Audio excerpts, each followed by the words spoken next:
সকল পর্যায়ের নেতৃবৃন্দ, উপস্থিত শহীদ সৈনিক ভাই বোন, আসসালামু আলাইকুম। মিডিয়া কাভারেজের জন্য আমার কিছু কথা এখনই বলতে হচ্ছে, আবার আমার এই বক্তব্যের পরে আরো কিছু নেতৃবৃন্দ বক্তব্য, সবার শেষে আরো কিছু মূল্যবান কথা বলবো। অতএব সবাইকে বিনয়ের সাথে শেষ পর্যন্ত অপেক্ষা করার জন্য অনুরোধ করছি। আপনারা জানেন শেখ হাসিনার পিতা শেখ মুজিব সর্বহারা পার্টির নেতা সিরাজ সিকদারকে 1 জানুয়ারি চট্টগ্রামে গ্রেপ্তার করে 2 তারিখে সাভারের কোন একটা জায়গায় ক্রসফায়ারে হত্যা করে তারপর তিনি সংসদে দাঁড়িয়ে বলেছিলেন, কোথায় আর সিরাজ সিকদার? তার কন্যা শেখ হাসিনাও অহংকার নিয়ে, গম্ভীরতা নিয়ে বলেছে, যত আন্দোলনই করো, যত বড় বড় কথা বলো, আমাকে ভয় দেখাও। আওয়ামী লীগ শেখ হাসিনা কখনো পালায় না, কিন্তু আমরা দেখেছি তার জীবনের ভয়ে, জীবন রক্ষার থেকে সে দেশ থেকে পালিয়ে পাশের দেশে আশ্রয় নিয়েছে।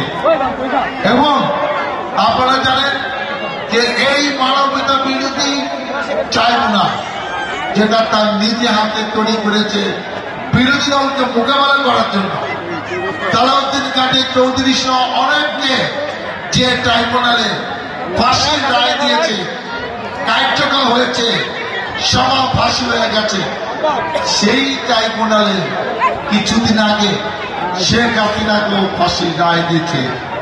অন্যের জন্য কুয়া খুললে সেই কুয়া কিন্তু নিজেকে পড়তে হয়।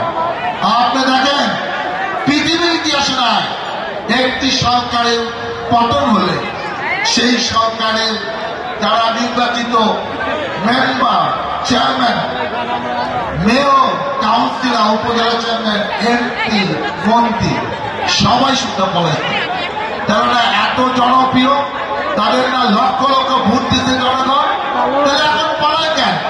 কারণ কেউ তো ভোটে পাস করে না, সবাই তার ইচ্ছা মতো সিল সাপোর্ট দিয়ে পাস করছে। তারা পালাবে না, তা কি করবো? তাদের যে যেরকম করেছে তার বিচার কিন্তু সেরকমই হবে, এটা আল্লাহরই বিধান। আপনারা অপেক্ষা করেন, আমরা মুসলমান, আমরা জানি যে প্রচলিত আইনে বিচার হবে, আর আল্লাহ দরবারে তাদের বিচার তো অপেক্ষায় করছে। ঢাকা 19 শাসনে আমরা কোন হিংসা রাজনীতি করতে চাই না, ইনশাআল্লাহ করবো না। আমরা কোন প্রতিহিংসা রাজনীতি করতে চাই না। আগামী দিনে এই 19 আসন হবে ভ্রাতৃত্বের, সম্প্রীতি এবং সহ অবস্থানে। আমরা উন্নয়নের সাভার আশুলিয়া চাই, আমরা সন্ত্রাস মুক্ত সাভার আশুলিয়া চাই, আমরা মাস্তান ক্যাডা মুক্ত সাভার আশুলিয়া চাই, চাঁদাবাদ মুক্ত সাভার আশুলিয়া চাই। আমি পাতুরিয়াবাসীদের সবার উদ্দেশ্যে বলতে চাই, এই এলাকার হিন্দু সম্প্রদায়ের যারা আছেন সবাই আমাদের ভাই এবং বোন, তাদেরকে নিরহ, অসহায়, দুর্বল ভেবে যে কোনো অবস্থায় অপমান আর নির্যাতন করা যাবে না। গায়ে চড়ে এখন থেকে কোন হিন্দু ভাই বোনকে চাপ দিয়ে জনসভায় আনা যাবে না। তাদেরকে ভয় দেখিয়ে চাঁদা দিতে বাধ্য করা যাবে না। এই ধরনের কাজ কেউ করলে সে যে যাই হোক, তাহলে দলে রাখা হবে না। আমি স্পষ্ট করে বলে দিতে চাই, আমি বিনয়ের সাথে আপনাদের উদ্দেশ্যে নিবেদন করতে চাই, কেন আজকে অন্য অন্য এলাকার মানুষরা আমার কাছে বিচার দেয় যে পাথরে আয়োজনকে মাদকের সর্বরাজ্য বলা হয়। কেন কেন কেন মানব ব্যবসা নবরমা অবস্থায় পাথরে ইউনিয়নে কারা কারা এই জীবন ধ্বংসকারী ব্যবসা করে যুব সমাজকে বিপদে চালিত করছে? কার এত সাহস, কার এত বুকের পাটা, কারা এসবের সাথে জড়িত, কারা কারা ভাগ পায়, এগুলো আজকে আমাদেরকে জানতে হবে। এক সময় আওয়ামী লীগের নেতা কর্মীরা, পার্টি নেতারা এইসব ব্যবসার সাথে জড়িত ছিল, তাদেরকে এখন কারা শেল্টার দিচ্ছে, এটা তো আমাকে খুঁজে বের করতে হবে। মাদকের সাথে আমি এবং আমার দলের কোনো আপোষ নাই। এটা আমি স্পষ্ট হয়ে জাতীয় ভাষায় বলতে চাই, জিরো টলারেন্স। এই ব্যবসার সাথে যারাই জড়িত তাদের দলে কোনো স্থান হবে না। কেউ তাদের সাথে তাদেরকে সেন্টার দিলে তাদের চিহ্নিত করে এখনই ব্যবস্থা নিতে হবে।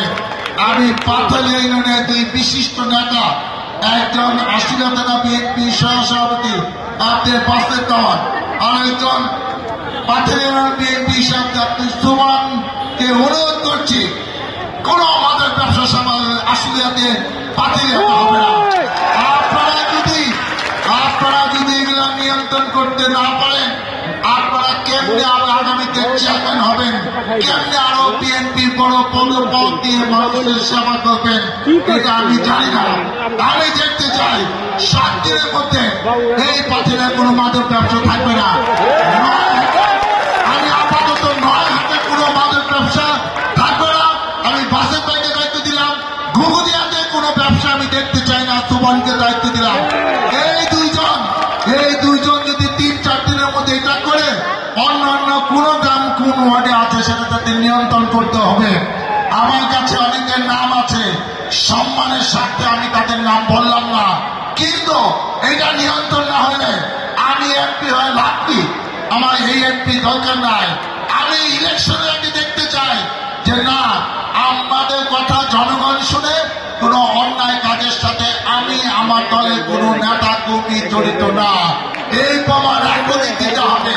ইলেকশন 2 মাস আছে, তাইলে সে জনগণ আসতে পাবে যে ডাক্তার সালাউদ্দিন বাপে বেটা, তার মতো লোককে এমপি বানানো দরকার। এলাকা নিয়ন্ত্রণ রাখতে চাইলে আমি আপনাদের দোয়া চাই, সহযোগিতা চাই। আপনাদের ভোটে ধানের শীষে এমপি হয়ে আপনাদের পাশে, আপনাদের কল্যাণে থাকতে চাই। আপনারা আমাকে ভোটে নির্বাচিত করে আপনাদের পাশে সুযোগ করে দেবেন। আমার আরো কিছু কথা আছে, বক্তব্য শেষে আমি আপনাকে বাকি কথা বললো। আল্লাহ হাফেজ, বাংলাদেশ জিন্দাবাদ। বক্তব্য যাচ্ছে শেখ সেচেবন দলের সদস্য সচিব আসাদুজ্জামান মোহন, ঢাকা জেলা।